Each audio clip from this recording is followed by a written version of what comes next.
our heart swells with pride when we call Prakash Raj garu. Alanti oka natuli valla mana madhyana undadam చాలా చాలా సంతోషంగా ఉంది sir. Waiting to hear from you.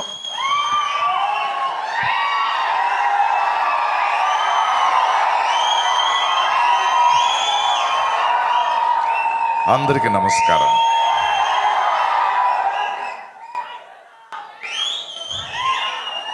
అరుపులు ఆపండిరా. చక్కగా రెండు మాటలు మాట్లాడుకుందాం. రాయన్, ధనుష్ 50వ సినిమా. హాయ్ చలం.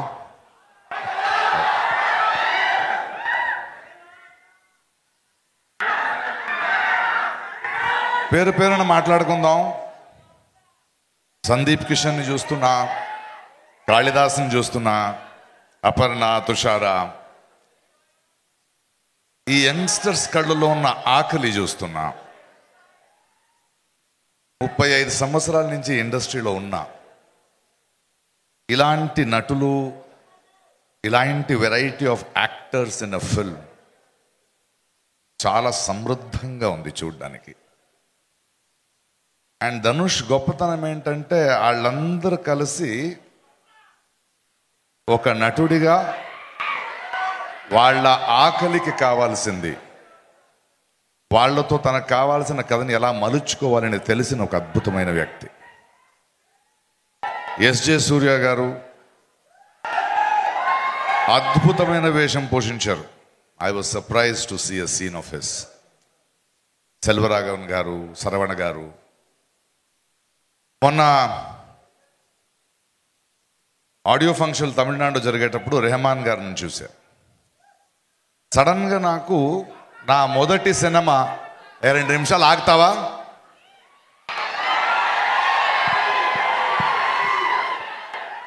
కొంచెం బాధ్యతగా మాట్లాడుకుందాం.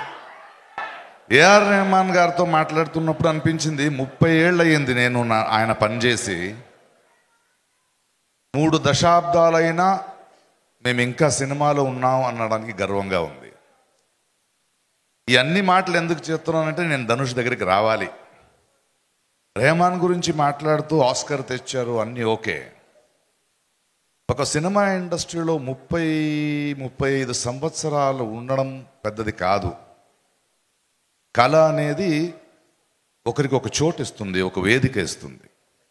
కళాకారుడు తన ప్రతిభ వల్ల మాత్రమే పెద్దోడవుడు, మీ అందరి ప్రేమ వల్ల పెద్దోడవుతాడు. దానికన్నా గొప్పది చూస్తున్న సినిమా చూస్తున్న వాళ్ళు ఆ కళాకారుడి మీద పెట్టిన నమ్మకం వల్ల పెద్దోడవుతాడు. కానీ ఆ నమ్మకాన్ని నిలబెట్టుకోవాలి కదా. నువ్వు ఎన్ని సంవత్సరాలు నిలబెట్టుకుంటావో అన్ని సంవత్సరాలు ఉంటావు. అన్నయ్య చిరంజీవి గారిని చూడండి, రజనీకాంత్ని చూడండి, కమల్ హాసన్ చూడండి, మణిరత్నం గారిని చూడండి, అమితాబ్ బచ్చన్ని చూడండి. ఆ దశలో చూస్తున్నప్పుడు ధనుష్ గురించి ఇప్పుడు వస్తున్నాను. ఆయన నటన గురించి నేను ఎక్కువగా చెప్పాల్సిన అవసరం లేదు. కానీ 20-25 సంవత్సరాల ముందు నేను చూసిన ధనుష్ మొదటి సినిమా చేసేటప్పుడు ఆయన చూస్తూ ఇలా ఉండేవాడు బక్కగా. ఆ సినిమాలో ఒక డైలాగ్ ఉంది, ఏమయ్యా ఒక 10 కేజీల మాంసం 20 కేజీల ఎముకలు పెట్టుకుని ఏం చేస్తావరా అని అడిగా.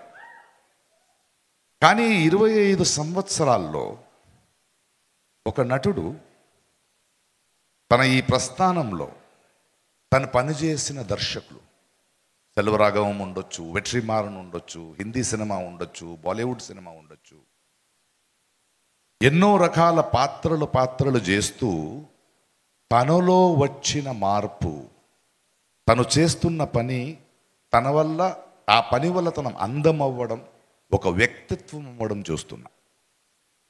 ఈరోజు ఒక చిన్న నటుడిగా వస్తూ రకరకాల పాత్రలు చేస్తూ రాస్తూ పాడుతూ ఇప్పుడు ఒక దర్శకుడిగా మన మీద వస్తున్నాడంటే, ప్లస్ ఈరోజు కూడా మీకు కనిపిస్తున్నది రాయన్. ఇంతకుముందు నేను ఆయనతో చేసిన సినిమా తిరు.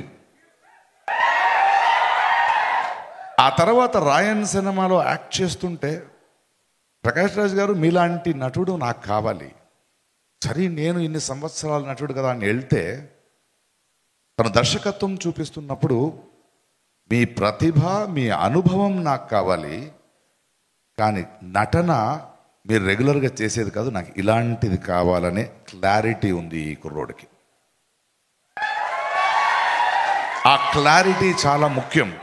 అండ్ ఇంత ఎత్తు ఎదిగిన తరువాత, ఇంత నమ్మకాన్ని పెంచిన తరువాత ఈరోజు ఈ సినిమా చేస్తూ, ఈ మధ్య చిన్న కుర్రోళ్లతో ఒక సినిమా డైరెక్ట్ చేస్తూ, ఇళయరాజా గారి బయోపిక్ రెడీ అవుతూ, మన శేఖర్ కమల లాంటి ఒక దర్శకుడి దగ్గర ఇంకో అనుభవానికి తనని తాను వెళ్తూ, ఆ తర్వాత నన్ను నిత్యమనని పెట్టి ఇంకో కథ ఉందండి ఓన్లీ డైరెక్షన్ చేస్తే ఇంకో కథ చెప్పాడు నాకు. అంటే నేర్చుకోవాల్సింది మరి సినిమాకు ఇలాంటి కుర్రోళ్ళని చూస్తున్నప్పుడు, ఈ ఆరోగ్యం చూస్తున్నప్పుడు మనకి ఇది కదా కావాల్సింది. నిరంతరంగా ఆ కృషిలో ఉంటూ సురేష్ బాబు గారు చెప్పినట్టు పుషింగ్ బౌండరీస్. ఏదో హీరో అయిపోయాము, ఆర్టిస్ట్ అయిపోయాము, డబ్బులు సంపాదించుకున్నాము, కూర్చున్నాము అని కాకుండా ప్రతి క్షణం అనుక్షణం కృషి చేస్తూ, కొత్తది ట్రై చేస్తూ, కొత్త సినిమాల్ని తెస్తూ, కొత్త నటులతో పనిచేస్తూ, ఇది చాలా చాలా ఆరోగ్యమైన ఒక కళాకారుడి ఎదుగుదల. Thank you Dhanush. You are not only just an actor, you have become an inspiration for generations.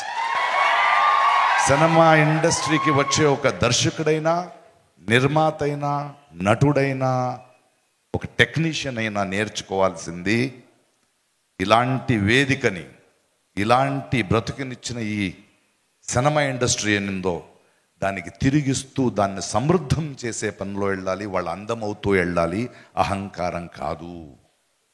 దాన్ని ఒక ఎగ్జాంపుల్గా నించున్న ధనుష్, ఆయన సినిమా కన్నా నాకు ఆయన ఇది sort of inspiration is so awesome. Thank you darling, thank you. Raayan, ఇవాళ పాన్ ఇండియన్ సినిమా అని ఏమి ఉండదు, ఆడియన్స్ పాన్ ఇండియన్ అయిపోయారు. ఇప్పుడు అందరినీ మనం చూస్తున్నాం. ఎవరి దగ్గర కంటెంట్ ఉందో, ఎవరి దగ్గర విషయం ఉందో వాళ్ళు గెలుస్తారు, లేకపోతే నేర్చుకుంటారు. ఆ దృష్టిలో I wish you many many more years.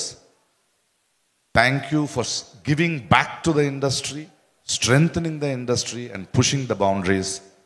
26వ తారీఖు ఇంకో కొత్త అనుభవం, ఇంకో కొత్త విశ్వరూపం. ధనుష్ది. All the best. Thank you, sir. Thank you so much.